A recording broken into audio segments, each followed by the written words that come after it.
Shri Biplav Kumar Dev to move a resolution urging the government inter alia to set up Agarwood Board of India and support it, promote scientific efforts for increasing production and productivity of agarwood,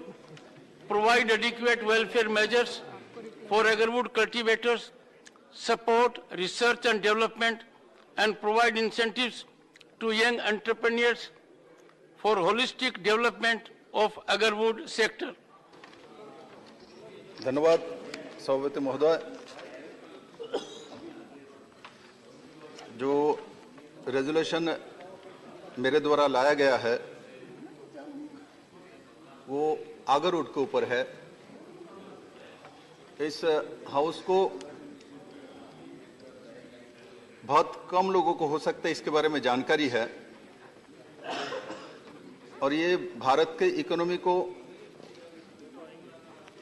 सशक्त करने में बहुत मददगार हो सकती है और मैं इस विषय को विस्तार से इस सदन में रखना चाहता हूं। महोदय,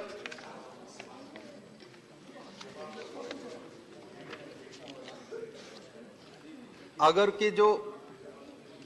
पौधे हैं ये बहुत ही महंगे पौधे हैं और ये त्रिपुरा में, असम में और कर्नाटक में बड़े मात्रा में पाए जाते हैं और इसके गुणवत्ता और कमर्शियल वैल्यू जो है बहुत ही ज्यादा है। जैसे आगर की जो पौधे हैं ये 7 से 8 साल में मैच्योर हो जाती है और उसके बाद उसको इंजेक्ट करने के बाद 2-3 साल में इसमें फंगस आती है, इसमें चिप्स आती है और इससे जो तेल निकलती है वो मिनिमम जो मार्केट में वैल्यू है 20 लाख से 30 लाख रुपए इंडियन करेंसी में पर लीटर। इस ऑयल को ये सोने से भी महंगा, इसलिए सोने का तेल इसको माना जाता है और जो कृत्रिम रूप से इंजेक्ट किया जाता है उससे जो तेल निकलती है वो 20 से 30 लाख रुपए पर लीटर होती है और जो कृत्रिम रूप से नहीं किया जाता है और इसको इंजेक्ट करके छोड़ दिया जाता है उससे जो तेल निकलती है वो कम से कम 75 लाख पर लीटर बिकती है। 75 लाख बिकती है जो प्योर जो होती है और इस पेड़ का त्रिपुरा में बड़े मात्रा में 1 करोड़ 25 लाख के आसपास त्रिपुरा में इसके पौधे, मैच्योर पौधे हैं। हमारे सरकार आने के बाद हम लोगों ने इसके ऊपर आगर मिशन बनाया। इसके ऊपर फॉरेस्ट की बहुत सारी एक्ट लगा हुआ था, इसको हम लोगों ने हटाया क्योंकि त्रिपुरा जैसा स्टेट, इसमें छोटे राज्य में बहुत टैक्स रेवेन्यू कलेक्शन का कोई जगह नहीं होती, बड़े इंडस्ट्री नहीं है, तो उसमें चाय और रबर का है और ये ऐसा सेक्टर है जिससे अगले 2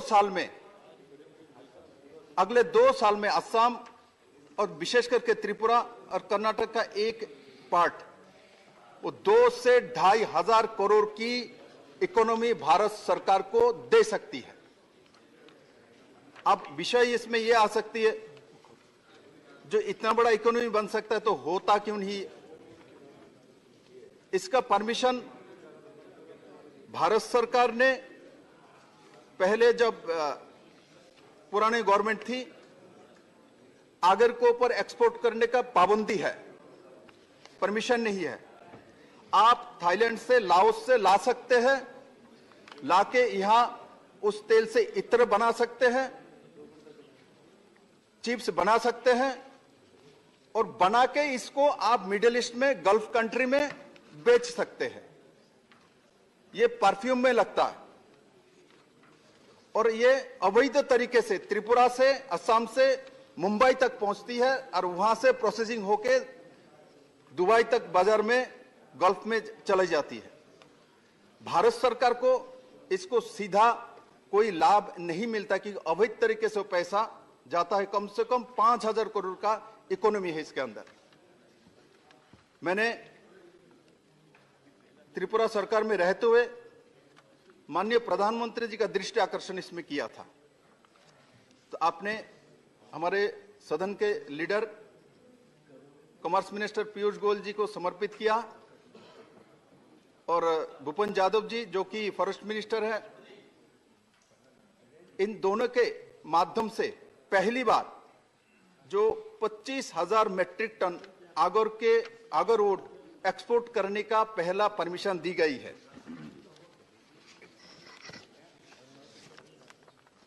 ये मेरे पास, मैंने 21 दिसंबर को पत्र लिखा था और 3 जनवरी को भारत सरकार में ये परमिशन दी। आज 10 महीना हो चुका है, नोटिफिकेशन भी हो चुकी है, 1 ग्राम आगरवुड भी हम एक्सपोर्ट नहीं कर पाए। 1 ग्राम। उसका कारण क्या है? सदन को समझ में आ रहा है क्योंकि इसमें बहुत बड़ा इकोनॉमी है, अवैध तरीके से रुकावट डालता है, नहीं तो 10 महीने में नहीं हो रहा है। इसको ऊपर जो इस आगरवुड को बेचने का, एक्सपोर्ट करने का जो सिस्टम बना के रखा हुआ है, इतना कठिन पद्धति बना के रखा है, वो करना ही मुश्किल है। तो मैं आपके माध्यम से भारत सरकार से ये चाहता हूं, जो स्पेशल कोई कमेटी बना के, क्यों भारत सरकार चाहने के बावजूद 3 जनवरी 2022 पे मंत्री जी ने लेटर भी भेज दिया, नोटिफिकेशन हो चुकी है, उसके बाद इस काम क्यों नहीं हो रहा है और इसका प्रोसेसिंग इतना कठिनाई क्यों करके रखे हैं। हमने एक टीम भेजा था त्रिपुरा सरकार की तरफ से लाओस में और थाईलैंड में,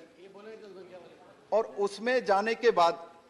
जिस इनका जो प्रोसेसिंग है, लाओस में बहुत आगर का पौधे होते हैं, उससे प्रोसेसिंग पूरा होती है, इनका मूल इनकम वही है, और उसमें जो तरीका अपनाया एक्सपोर्ट करने की, जो सिस्टम बनाया, वही सिस्टम को भारत सरकार फॉलो करे तो बड़े मात्रा में हमारे देश को, हमारा जो इकोनॉमी है उसमें लाभ होगी। महोदय, मैं आपको ये भी बताना चाहता हूं, जो आगर के से तेल निकालते वही वो खत्म नहीं है,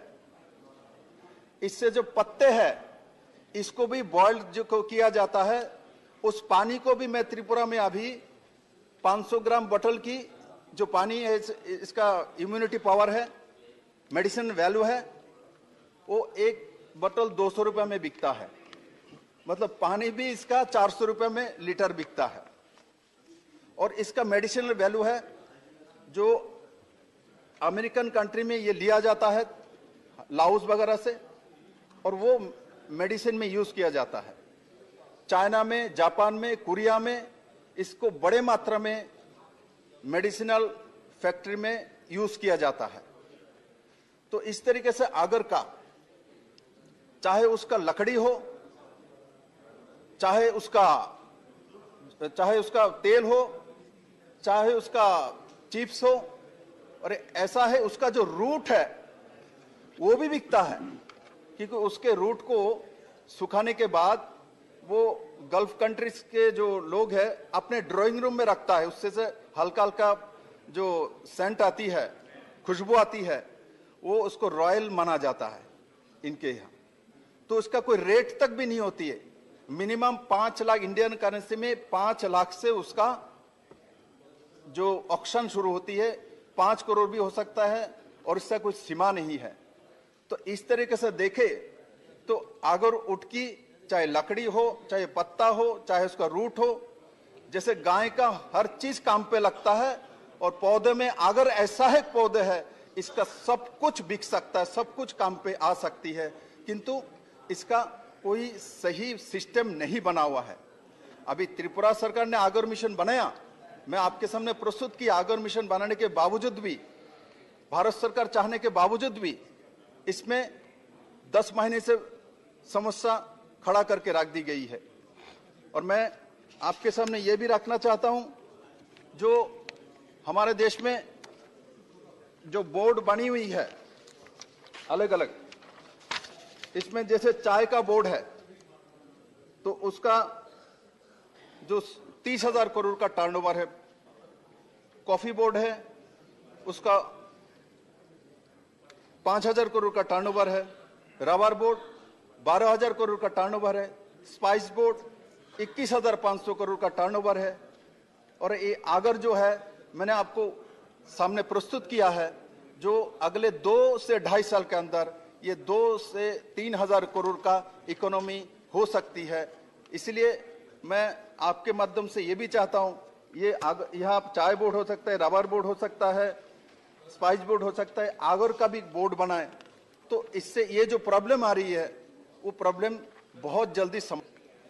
ये जहां जहां आगर की क्लाइमेट है, फॉरेस्ट डिपार्टमेंट के माध्यम से इसको विवेचना करके आगर का पौधे लगाया जाए और इसका बाजार बनाया जाए और साथ ही साथ भारत के नौजवान को रोजगार मिले। और माननीय प्रधानमंत्री जी जो चाहते हैं जो अपने देश में ही रोजगार बढ़े और वो रोजगार बहुत जल्दी हो, ये एक प्राइमरी सेक्टर है। इंडस्ट्रियल सेक्टर में हम जब जाते हैं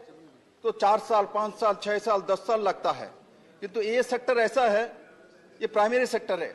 ये अभी आपको अगले 6 महीने के अंदर आपको रोजगार देगा। तो स्वाभाविक तौर पे हमारे नौजवान को उस दिशा में जाना चाहिए, जो चीज हमारे पास है और जल्दी रोजगार दे सकता है। तो अगर ऐसा एक सेक्टर है, इसमें बोर्ड बना दी जाए और इसको जो एक्सपोर्ट करने की नियमावली में शिथिलता लाए, सहजीकरण करे और इससे बड़े मात्रा में भारत के नौजवानों को रोजगार मिले और इसका रास्ता खुले। और अवैध तरीके से इसको जो किया जा रहा है लंबे समय से, उसके ऊपर रोक लगाए, व्यवस्था करे और सटीक तरीके से इसको किया जाए और भारत सरकार को इसमें रेवेन्यू मिले। इस दृष्टि से मैंने इस विषय को आपके सामने रखा है और मैं आशा करता हूं मेरे सदन में जो भी सदस्य है सभी लोग इसके ऊपर अपना राय रखेंगे और इसको सही ढंग से कैसे किया जा सकता है उसके और भी रूपरेखा इस हाउस से हमारे माननीय सदस्यों के माध्यम से मिलेगी। ये आशा करते मैं अपना विषय समाप्त करता हूं। धन्यवाद। Resolution moved.